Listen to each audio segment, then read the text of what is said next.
But Savitri के दिन ब्रह्मा जी के मुख से प्रकट हुआ है। सौभाग्यवती नारियां अखंड सौभाग्य के लिए बट सावित्री का व्रत आप लोग करते होंगे, कई लोग अखंड सौभाग्य के लिए करेंगे, क्योंकि इस बट के पेड़ के नीचे भगवान विष्णु शंकर जी से विनती करे थे वर के लिए, इसलिए अखंड सौभाग्य का देने वाला जिसका प्रॉपर्टी का झगड़ा चल रहा हो, अदालत में कोई केस चल रहा हो, किसी भी चीज का केस, अदालत में अगर किसी भी चीज की अगर केस चल रहा है तो बड़ के पत्ते के ऊपर बालू मिट्टी का शिवलिंग बना, बालू रेत का, बड़ के पेड़ के नीचे ही उसकी पूजन करें, उस पे 3 चम्मच दही चढ़ा दें,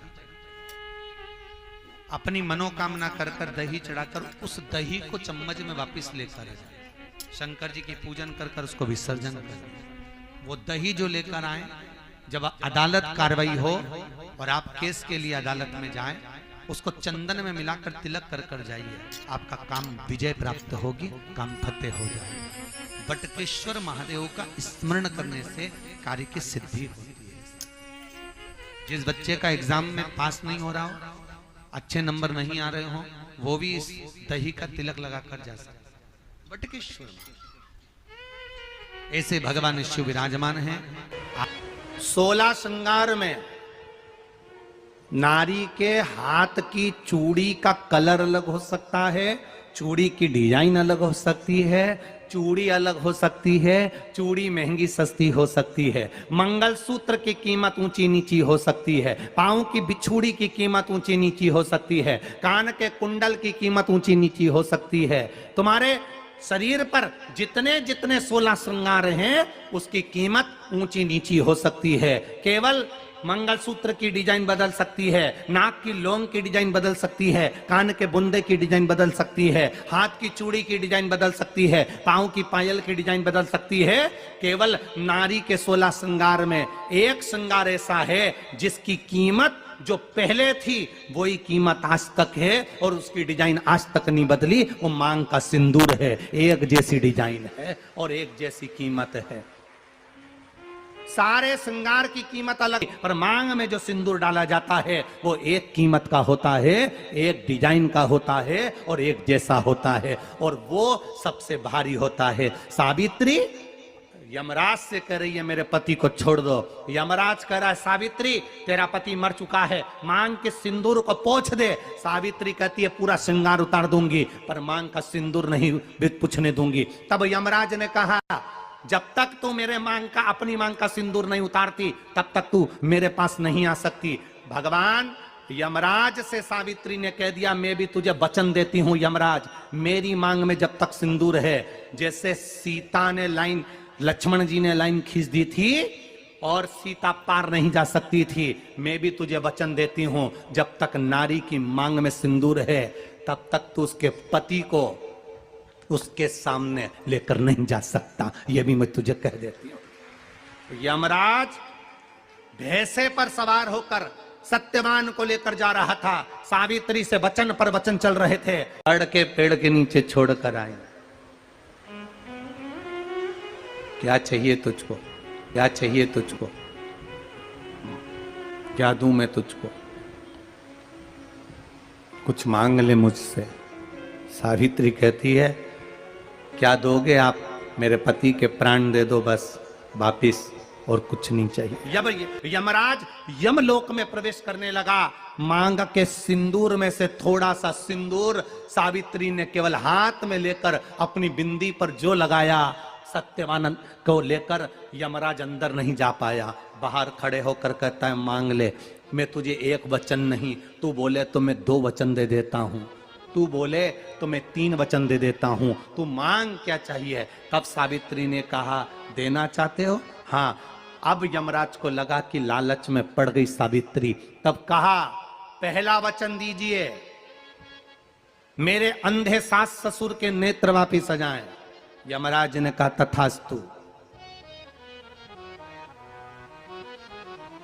दूसरा वचन दीजिए, मेरे सास ससुर अपने पोता पोती का मुख देखें। यमराज ने कह दिया तथास्तु।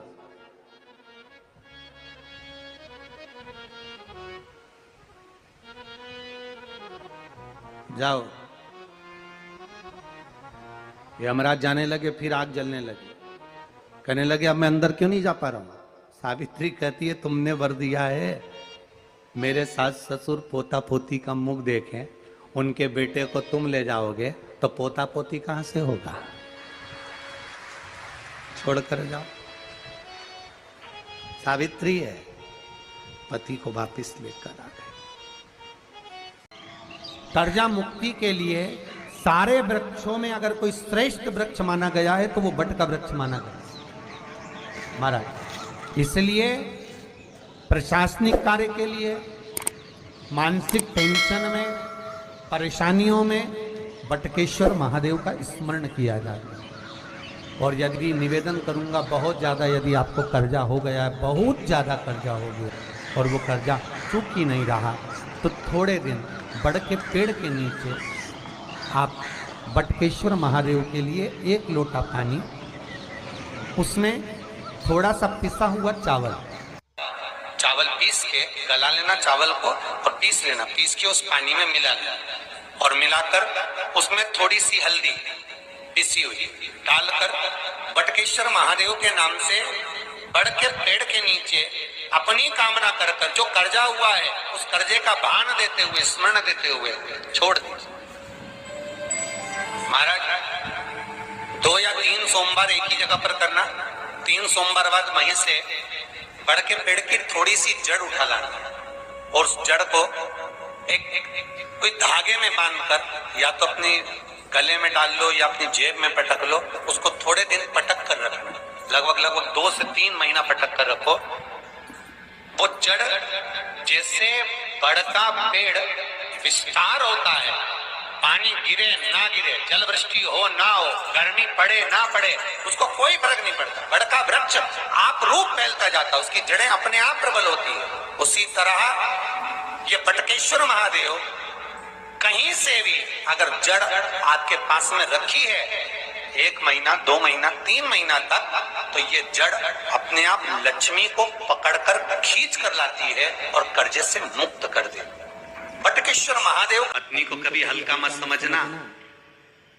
सावित्री का पति शांत हो गया था, मर गया था। बड़ के पेड़ के नीचे यमराज उसको लेने के लिए आ गए और सावित्री को छोड़कर यम उसके पति के प्राण लेकर जाने लगा।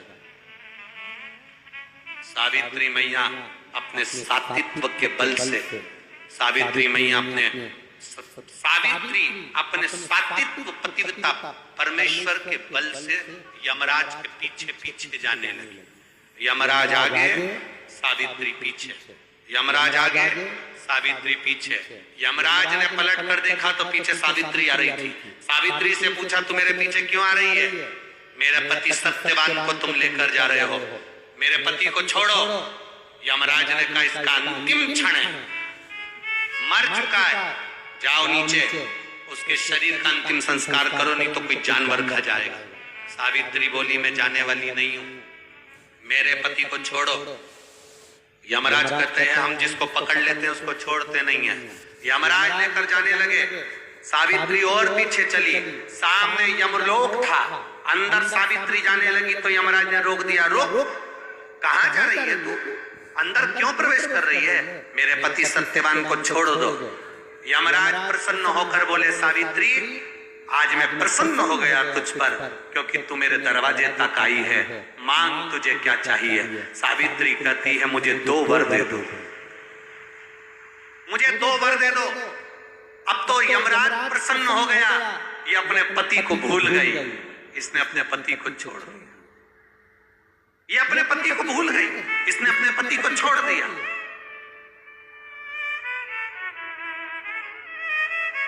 और इसने अपने पति को छोड़ दिया। अब ये कुछ मांगेगी, 2 वर मांगेगी तो मैं इसको 2 वर दे दूंगा। यमराज प्रसन्न हो गए, अपनी पति को छोड़ा इसने। यमराज ने कहा अपने पति को छोड़कर जो तू 2 मांगेगी मैं दे दूंगा, बस पति मत मांग। तो सावित्री ने कह दिया नहीं मांगूंगी पति। ठीक है, मांगो। सावित्री ने कहा पहला वर दीजिए। मेरे सास ससुर की आंख में रोशनी नहीं है, उनकी आंखों से दिखता नहीं है, बस इतना सा वर दे दो, उनकी आंख की रोशनी आ जाए और वो अपनी गोद में अपने पोते को खिलाएं, बस ऐसा वर दे दीजिए। यमराज प्रसन्न हो गए, इसने पति नहीं मांगा, तथास्तु। अब यमराज ने कहा दूसरा वर मांगो।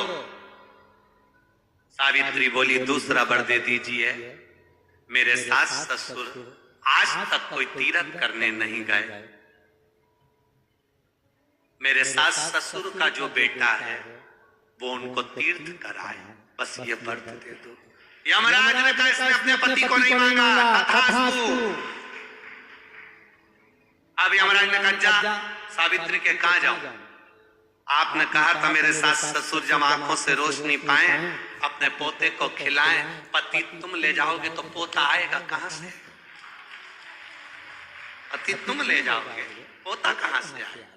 और यदि मेरे सास ससुर के बेटे उसको तीर्थ कराएं तो मेरा पति अगर तुम ले जाओगे तो उनका बेटा ही तो है, तीर्थ कराएगा कौन? यमराज प्रसन्न हो गया, उसने उस सत्यवान को वापिस लौटा दिया। वो सत्यवान सावित्री। तो जितने भी यहाँ पर मेरे जीजा होन बैठे हैं और जितने आस्था चैनल पर कथा सुन रहे हैं, जितने मोबाइल पर कथा सुन रहे हैं, तुम अपनी पत्नी को कभी हल्के में मत लेना, बिल्कुल हल्के में मत लेना।